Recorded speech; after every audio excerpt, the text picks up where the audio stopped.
Hello दोस्तों, आज हूँ एक नई वीडियो के साथ ढेरों सारे अपडेट लेके। तो वीडियो के एंड तक बने रहिए। आइए फिर वीडियो को शुरू करते हैं। तो जो अपनी पहली अपडेट आ रही है वो क्या आ रही है मनोज पाटिल सर की तरफ से। मनोज पाटिल सर एक और नया शो खेलने वाले हैं जिसका नाम है मिस्टर बिग एवोल्यूशन, जो कि होने वाला है 10 जुलाई को। देखते हैं कैसा पैकेज लेके आते हैं उस शो में और कितना इम्प्रूव करते हैं, और बाकी जो भी अपडेट होगी वो तो मैं आपके लिए लेके आ जाऊंगा। और अपने सेकंड अपडेट की तरफ चलते हैं, जो कि आ रही है हसन मुस्तफा की तरफ से। हसन मुस्तफा एक शो जीत चुके हैं जिसमें उनकी फिजिक अभी तक की सबसे अच्छी फिजिक थी उनकी, और उनका गट पे भी अपना पूरा कंट्रोल था। तो कांग्रेचुलेशन हसन मुस्तफा को। आइए फिर चलते हैं अपनी तीसरी अपडेट की तरफ, जो कि आ रही है अपने जीत सलाह सर की तरफ से। जैसे कि आपको पता ही है, जीत सलाह सर ने एक HSF नाम का एक शो करवाया था जहां पर एक कंट्रोवर्सी हो गई थी। तो इसी के लिए सर ने कुछ कहा है, आइए फिर सुन लेते हैं। कि हमने एथलीट का डिसरिस्पेक्ट किया HSF में। ये बहुत सारे एलिगेशंस हम पे लगाए जा रहे हैं, एथलीट का डिसरिस्पेक्ट किया, डिस्क्वालीफाई किया, ठीक से जज नहीं किया। तो इन सारी चीज़ों के बारे में वैसे तो मैं ज़्यादातर कंट्रोवर्सीज़ में अपना कोई ओपिनियन नहीं रखता हूँ, but since it's about me, HSF, my team and athletes, तो आज मुझे ये क्लैरिफाई करना पड़ेगा और अपनी फैक्ट्स आप सभी लोगों के सामने रखने पड़ेंगे। तो सबसे पहले बात करते हैं एथलीट के डिसरिस्पेक्ट की।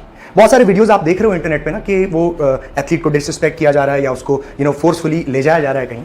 अब मैं आपको बताता हूँ कि एथलीट के जब रिस्पेक्ट की बात आती है तो एज एन एथलीट, मैं खुद एक एथलीट हूँ और मैं ये समझता हूँ कि कितना ज़रूरी है एथलीट को रिस्पेक्ट करना। But at the same time अगर कोई एथलीट एक प्लेटफॉर्म को, उसके जजेस को, उस प्लेटफॉर्म को खड़ा करने वाले उस इंसान को अगर वो अब्यूज करे, वो उसको गाली गलौज करे, उसको ये कहे कि ये पैसे कमाने के लिए बनाया हुआ है शो, या ये 2-4 सब्सक्राइबर कमाने के बाद ये लोगों को बेवकूफ़ बना रहे हैं, या उस शो की गरिमा को वो ठेस पहुंचाए, तो क्या ये डिसरिस्पेक्ट उसको करनी चाहिए एथलीट को?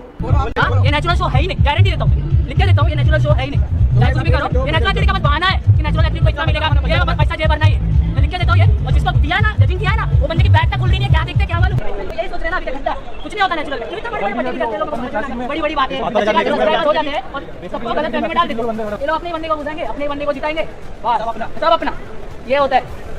आखिर में ना पैसा बोलता है, पैसा बोलता है, पैसा दिख गया ना तो भाई यही ईमानदारी भाड़ में, ये भरो बस बात करो। क्या ये एक एथलीट की जिम्मेदारी नहीं बनती कि जितना रिस्पेक्ट वो खुद चाहता है उतनी ही रिस्पेक्ट वो दूसरे को दे?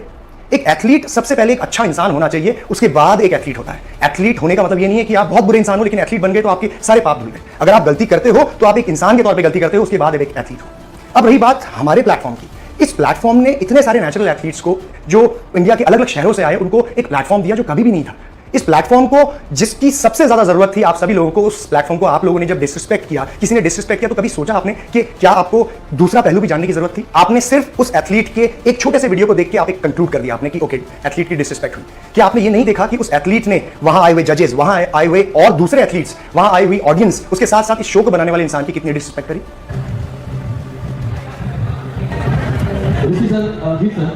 चलिए, अगर आप लोग ये आर्गुमेंट देते हैं कि उससे आपने बात क्यों नहीं कही, मैं personally on video, on record है, मैं उस इंसान से मैंने बात करी जिस इंसान की प्रॉब्लम थी, एक्चुअल प्रॉब्लम जिस इंसान की थी, जिसको डिस्क्वालीफाई किया गया था, उसको पर्सनली मैंने 30 मिनट तक समझाया, अपने साथ ठंडे दिमाग से समझा के।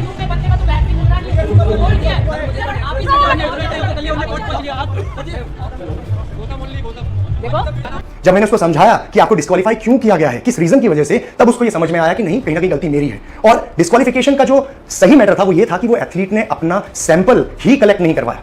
अब आप सोच सकते हैं, एक ड्रग टेस्ट शो में, एक नेचुरल शो में, जहां पे सबसे इंपॉर्टेंट चीज आपका जो ड्रग टेस्टिंग के लिए जो सैंपल कलेक्शन है, अगर आप वो नहीं करा रहे हो तो this is a clear point of disqualification.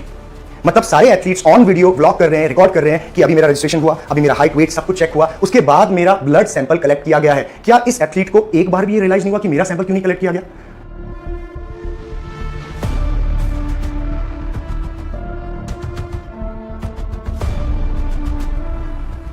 मतलब ये इस चीज को इससे ये समझा जा सकता है कि आप चीट करने के इरादे से आपने सैंपल नहीं दिया, लेकिन फिर भी बेनिफिट ऑफ डाउट देते हुए उस एथलीट को मैंने पर्सनली खुद से बुला के ऊपर ये बोला कि कोई बात नहीं, मैं समझ सकता हूं कि चलिए आप भूल गए होंगे, बार बार आपकी ईमेल में ये बताने के बावजूद, फोन पे आपको ये बताने के बावजूद कि 1 तारीख को आपका height, weight, registration, sample collect होगा, ये बावजूद भी आप भूल गए होंगे। मैं आपको चलते शो में ये बेनिफिट ऑफ डाउट देते हुए बोलता हूं कि आप कंप्लीट करिए, लेकिन कंसिडरिंग आपका सैंपल हम कलेक्ट करेंगे और उसके बाद जो भी रिजल्ट आएंगे वो आपके उस हिसाब से आपका प्रोसीजर किया जाएगा। लेकिन वो एथलीट इतना समझाने के बावजूद भी नीचे जाके इन्फ्लुएंस होता है किससे? जिस एथलीट को बाहर निकाला गया, उसने पूरी जनता को इंक्लूडिंग दिस एथलीट सबको प्रोवोक किया, स्टेज में आके न्यूसेंस क्रिएट किया, जजेस को डिसरिस्पेक्ट किया, गाली गलौज करी, इवेंट मैनेजमेंट जो टीम थी उसको गाली गलौज करी, और उसके बाद उस इंसान को एक जो नॉर्मल फंक्शन में होता है उस हिसाब से जो सिक्योरिटी होती है, पीस बनाए रखने के लिए, शांति बनाए रखने के लिए, इस तरीके के न्यूसेंस क्रिएट करने वाले एलिमेंट्स को चुपचाप बाहर लेके जाती है। देखो भैया कॉर्ड भी लाना चाहिए, बुलाने का भी बात करेंगे अभी। आवाज उठा रही भैया। और किसी भी तरह की मारपीट नहीं हुई है। उस इंसान को जो न्यूसेंस क्रिएट कर रहा था उसको पकड़ के बाहर लेके जाया गया है।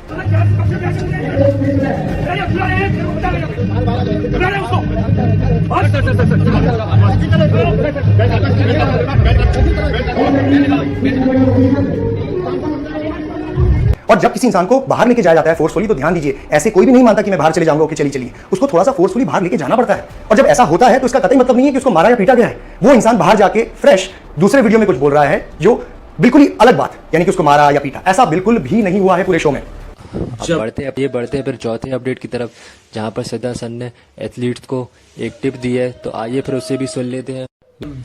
जब भी हम लोग बहुत स्ट्रिक्ट डाइट पे होते हैं, मतलब प्रोटीन इंटेक हाई होता है, कार्बोहाइड्रेट कम होता है, उसी के साथ साथ फाइबर भी कट जाता है, तो फिर क्या होता है कि अपना मोशन टाइट हो जाता है। और फिर मोस्टली बॉडी बिल्डर क्या करते हैं कि जब भी वो टॉयलेट में होते हैं तो बहुत ज्यादा वो पूरा बॉडी बिल्डिंग का जान जो होता है बाथरूम में ही लगाते हैं, जिससे क्या होता है कि आपको हेमोराइड, पाइल्स, हिंदी में बोले तो बवासीर हो जाता है, मतलब ब्लीडिंग होने लगता है। जो आपका रेक्टम के नीचे एनस का एरिया होता है वहां पे जो होता है आपको घाव हो जाते हैं और आपका ब्लीडिंग होना स्टार्ट हो जाता है। तो कभी भी अगर आपको जो होता है पॉटी टाइट हो रहा है तो जान ना लगाएं, आप थोड़ा सा अपना वाटर इंटेक बढ़ाएं, थोड़े से डाइट में फाइबर बढ़ाएं, सही तरीके से सोएं, बट ये जोर लगाने वाला काम ना करें, नहीं तो ये आपके लिए बहुत ही ज्यादा नुकसानदेह है। Thank you.